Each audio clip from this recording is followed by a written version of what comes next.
Hello my dear viewers. तो इस video में आपको बताने वाला हूं कि पृथ्वी की दो प्रकार की गति में होने के बावजूद भी हमें हमारे आसपास की वस्तुओं के बीच किसी भी तरह की गति का अनुभव आखिर क्यों नहीं होता है। दरअसल ऐसा इसलिए होता है माय डियर व्यूअर्स कि हमारे और हमारे आसपास की वस्तुओं के बीच की सापेक्ष गति यानी कि रिलेटिव मोशन शून्य होता है। कहने का मतलब है कि जिस दिशा में और जिस वेग से हम गति कर रहे होते हैं, ठीक उसी दिशा में और उसी वेग से जो है हमारे आसपास की वस्तुएं भी गति कर रही होती है, जिसके कारण सापेक्षिक गति शून्य होती है। और पृथ्वी की गति में होने के बावजूद भी हमें हमारे आसपास की वस्तुओं के बीच किसी भी तरह के गति का अनुभव नहीं होता है। यदि हम दैनिक उदाहरण की बात करें माय डियर व्यूअर्स, तो जब हम ट्रेन से सफर कर रहे होते हैं तो ट्रेन के अंदर हमारे आसपास की वस्तुओं के बीच किसी भी तरह की गति का अनुभव नहीं होता, क्योंकि ट्रेन के अंदर हमारे आसपास की वस्तु और हमारे बीच का जो रिलेटिव स्पीड यानी कि सापेक्षिक गति शून्य होती है, लेकिन उस समय ट्रेन तो गति में होती है।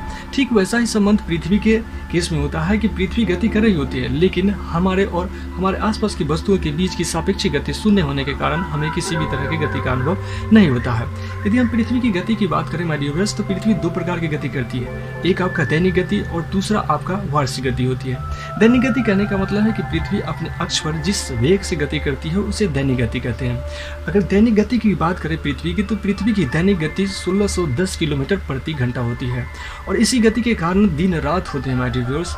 दूसरा होता है आपका वार्षिक गति। वार्षिक गति कहने का मतलब है कि पृथ्वी सूर्य के चारों ओर जिस गति से चक्कर लगाती है उस गति को हम लोग वार्षिक गति कहते हैं। और पृथ्वी की वार्षिक गति जो है लगभग 30 किलोमीटर प्रति सेकेंड होती है माय डियर व्यूअर्स। अब सोच सकते हैं कि 30 किलोमीटर प्रति सेकेंड की रफ्तार से जो है पृथ्वी की वार्षिक गति होती है, यानी कि पृथ्वी 30 किलोमीटर प्रति सेकेंड की रफ्तार से जो है सूर्य के चारों ओर चक्कर यानी कि परिक्रमण करता है। फिर भी हमें हमारे आसपास की वस्तुओं के बीच किसी भी तरह की गति का अनुभव नहीं होता है। छोटी सी जानकारी आपको कैसी लगी my dear viewers, comment box में जरूर बताइएगा। तब तक के लिए धन्यवाद।